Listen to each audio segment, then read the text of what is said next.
자, 강의를 시작하도록 하겠습니다. 이번 시간에는 연립 방정식의 풀이에 대해서 한번 알아보도록 하겠습니다. 아, 자, 연립 방정식을 푸는 방법은 크게 두 가지가 있습니다. 우리는 앞 시간에 연립 방정식을 푼다라는 것에 대해서 우리가 알아봤다, 그죠? 연립 방정식을 푼다라는 것은 연립 방정식의 해를 구한다는 말하고 같은 것이고, 그 해라는 게 뭐냐라고 물어본다면 연립 방정식은 1차 방정식이 두 개가 있는데 그 1차 방정식 두 개를 동시에 만족시키는 xy 값을 구하는 것이 xy 값을 우리는 연립 방정식의 해라고 얘기하죠. 그리고 그 해를 구하는 것을 푼다라고 얘기하고, 그 푸는 방법은 크게 두 가지가 있습니다. 첫 번째 방법으로 우리는 이번 시간에 대입이라는 방법을 한번 해보겠습니다. 대입, 대신하여 들어간다 이런 얘기죠. 문자를 대신하여 어떤 게 들어갈 겁니다. 어느 빙수 가게에서 과일 빙수 한 그릇의 가격이 팥빙수 한 그릇의 가격보다 3,000원이 더 비싸다고 한다. 자, 이렇게 돼야 되죠. 과일, 이 모양은 팥빙수. 민호는 팥빙수 두 그릇과 과일 빙수 한 그릇을 사고 3만 원을 지불했다.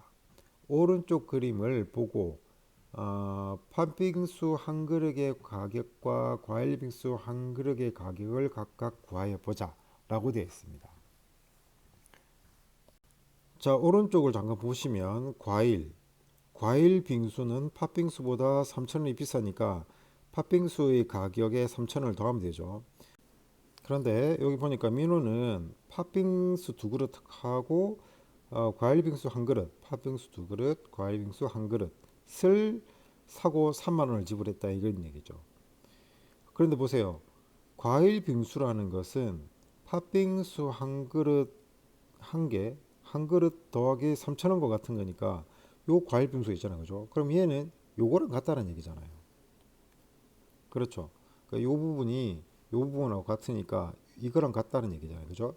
그러면 여기 이 식을 우리는 두 그릇에다가 팥빙수 한 개와 3,000원 이렇게도 쓸 수 있겠죠. 그러면 팥빙수 세 그릇은 얘를 이렇게 이항시키면 27,000원하고 같겠죠. 그죠? 3 팥빙수는 이렇게 될 거잖아요. 맞죠? 따라서 팥빙수 한 그릇의 가격은 9,000원이 되겠죠. 만약에 팥빙수 한 그릇의 가격이 9,000원이라면 과일 빙수는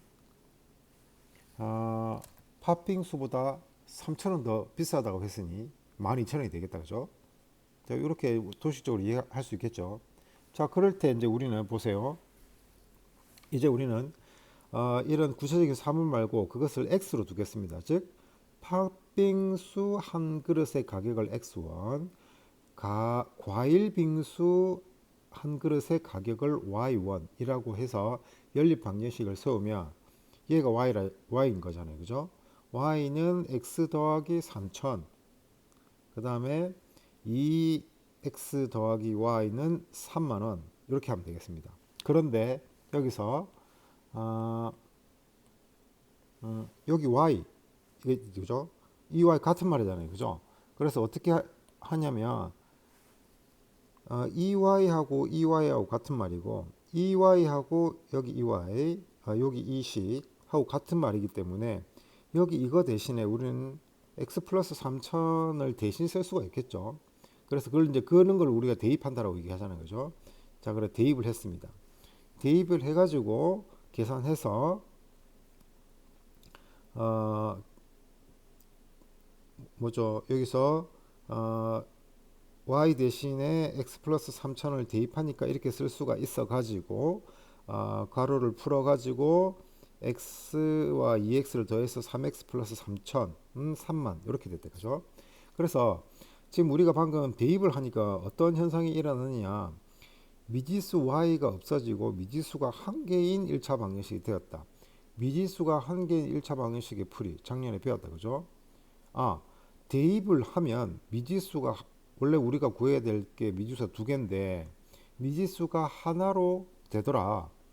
그러면 작년에 배운 걸 가지고 풀 수 있더라 라는 얘기다. 그죠? 그래서 이 방정식을 풀면 x는 9000이 됩니다. 그리고 이 x 값을 1식에 대입 또는 2식에 대입해도 됩니다. 그런데 1식에 대입하는 게 훨씬 더 간단하겠죠. 그래서 1식에 대입하여 y 값을 구하면 y는 12000원이다. 따라서 연립방정식의 해는 x 이퀄 9000, y 이퀄 12000이므로 팥빙수 한 그릇의 가격은 9000원, 과일 빙수 한 그릇의 가격은 12000원이다. 이렇게 얘기를 해볼 수가 있습니다.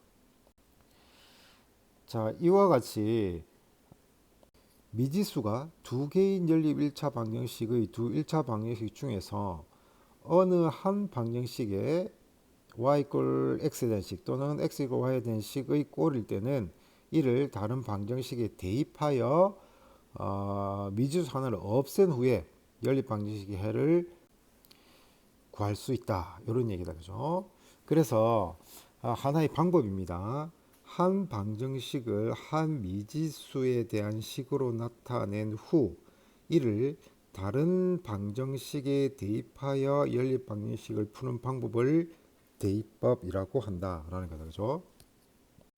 자, 그러면 한번 같이 문제를 해결해 보도록 하겠습니다. 지금 여기에서 보면 이 y랑 같은 말이다. 그죠? 그래서 우리는 어떻게 쓸 거냐면 밑에 2x 더하기 y 대신에 이 식을 대입하겠다. 이런 식으로 대입하겠다. 그러면 2x 더하기 2x 마이너스 1은 7이 되고 4x는 이항하면 8이 되겠다. 그죠? 따라서 x는 2가 되겠죠. x가 2이기 때문에 이 2를 갖다가 우리가 어떻게 할 작정이냐면 이 2를 이 식에 대입을 해도 되고 그 다음에 얘를 이 식에 대입을 해도 됩니다. 자기 편한 대로 하면 돼요. 그런데 위에 거에 대입하는 게 훨씬 간단하기 때문에 y는 4 빼기 1이 돼서 3이다. 이렇게 얘기할 수 있습니다. 그래서 따라서 답은 해는 x 이퀄 2, y 이퀄 3 또는 2,3이다. 이렇게 표현을 해주면 된다는 얘기죠. 자, 이해됐습니까? 자, 다음 2번도 이제 그렇게 똑같이 풀면 되겠다. 그죠? 근데 이제 문제가 뭐냐면 요렇게 아주 딱 표가 나게끔 이렇게 해놓은 식이 얼마 없다는 얘기죠. 즉 연립방정식에서 두 1차 방식이 모두 한 미지수에 대한 식으로 나타나 있지 않은 경우가 있다. 그럴 때는 이런 스타일 또는 이런 스타일로 바꾸어서 계산하면 됩니다. 예를 한번 봅시다. 요 예제 1번이죠. 자, 예제 1번을 보면은 지금 위에 거랑 다르게 뭐 x는 뭐 y 뭐다 또는 y는 x 뭐다 이런 식으로 나와 있지 않잖아요. 그죠? 그러면 얘를 그런 식으로 바꾸면 됩니다. 자, 그러면 어떻게 바꿀 수 있느냐면 여기 이 식을 보세요. 여기 이 식을 y를 마이너스 2y를 이렇게 이항을 하겠습니다. 이항을 하게 되면 부호가 바뀌니까 x는 2y 플러스 2가 되겠죠. 그러면 지금 됐잖아요. 여기 이 x와 여기 이 x가 같은 거니까 대입을 하면 되겠죠. 자, 대입을 해봅시다. 4 곱하기 2y 더하기 2 빼기 마이너스 3y는 13 이렇게 되겠다. 그죠? 자, 전개를 하면 8y 플러스 8 마이너스 3y 이퀄 13이 되고 5y는 5가 되죠. 그래서 y는 1입니다. y가 1이면 x는 요 y를 밑에 대입해도 되고 여기 대입해도 되고 여기 대입해도 되죠. 여기 대입하겠습니다. y 대신에 1을 대입하면 x 값이 얼마죠? x는 4이다. 이렇게 얘기해 볼 수 있겠죠. 즉 이렇게 답을 써도 되고 4,1이다. 이렇게 답을 써도 됩니다.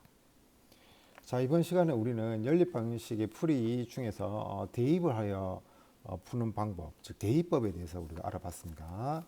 자, 강의를 마치겠습니다.